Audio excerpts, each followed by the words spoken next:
உலக சுற்றுலா தினத்தை முன்னிட்டு வடக்கு மாகாண சுற்றுலா பணியகம் ஒழுங்குபடுத்தியிருக்கின்ற இந்த நிகழ்வானது 3 அம்சங்களை மையப்படுத்தியதாக அமைகின்றது.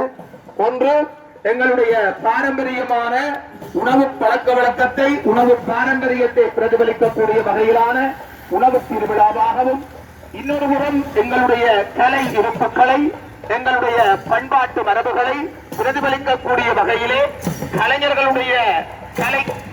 கலைஞர்களுடைய அணிவகுப்பாக ஒரு புறமும், இன்னொரு புறம் 10 வருடங்களுக்கு முன்பு எங்களுடைய மண்ணிலே பாரம்பரியமாக பயன்படுத்தப்பட்ட மோட்டார் கார், மோட்டார் சைக்கிள் மற்றும் மாட்டு வண்டி போன்ற வாகனங்களை மக்கள் மீண்டும் கண்டு மகிழக்கூடிய வகையிலான ஒரு ஒழுங்கமைப்புடன் இன்றைய இந்த தினமானது சிறப்பாக வடக்கு மாகாண சுற்றுலா பணியகத்தினால் ஒழுங்கமைக்கப்பட்டு இப்பொழுது முன்னோக்கி வருவது பண்பாட்டு பவனி, அதை தொடர்ந்து வருவது ஓகி பவனி.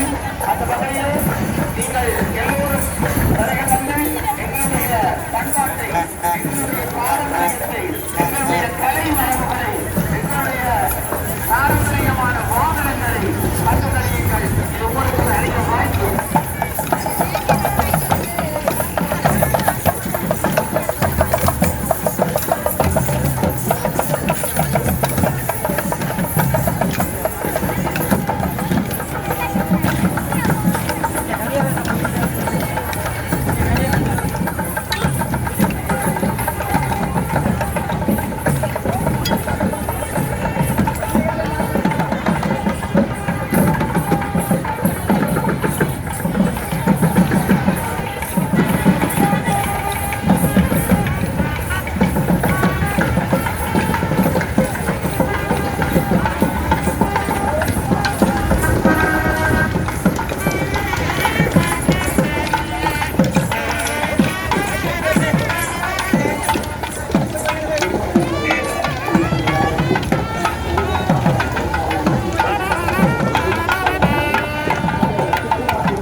இந்த பண்பாட்டு பேரணியானது மிகவும் சிறப்பான முறையிலே வருகிற நீங்கள் பார்க்கின்றீர்கள்.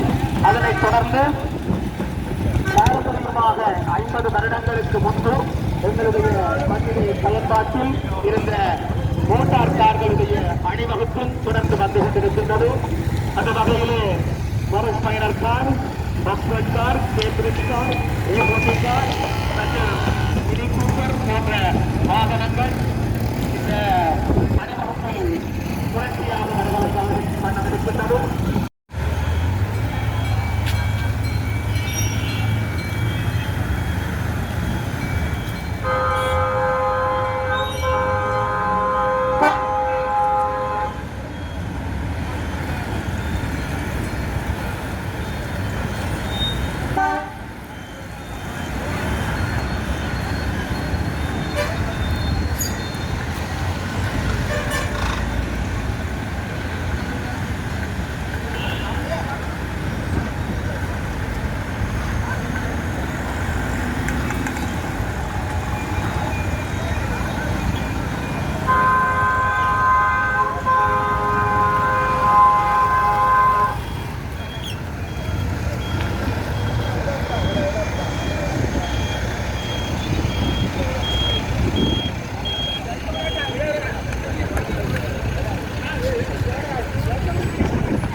சுற்றுலா பணியகத்தினுடைய ஏற்பாட்டிலே உலக சுற்றுலா தினத்தை மையப்படுத்திய நிகழ்வுகள் மிகவும் சிறப்பான முறையில் ஒழுங்கமைக்கப்பட்டு தற்போது ஊர்தி கவனியானது பன்னாட்டு கவனியும் ஒன்று சேர நிகழ்விடத்தை நோக்கி வருகின்றது. இன்றைய நிகழ்வுக்கு பிரதம விருந்தினராக கலந்து கொண்டு நிகழ்வை சிறப்பிக்க வேண்டும் இருக்கின்றார் வடக்கு மாகாண பிரதம செயலாளர் திருவாளர் ஏனா இளங்கோவன் அவர்கள் மற்றும் முன்னாள் அரசாங்க அதிபர் திருவாளர் திருவாளசுந்தரன் அவர்கள் கலந்து கொண்டு நிகழ்வை சிறப்பிக்க வேண்டும் இருக்கின்றார்கள். இன்றைய நிகழ்வுக்கு விருந்தினர்களாக வருகிறது சிறப்பிக்க வேண்டும் இருக்கின்றார்கள். சுற்றுலா பணியகத்தினுடைய முன்னாள் படிப்பாளர்களான திருவாளர் மோகனபவன், திருவாளர் கிஷோக்குமார் அவர்கள் ஆகிய இந்த விருந்தினர்களை இதை கலந்துருத்தி நிகழ்விடத்தை நோக்கி வருக வருக என்று வரவேற்று அழைக்கின்றோம்.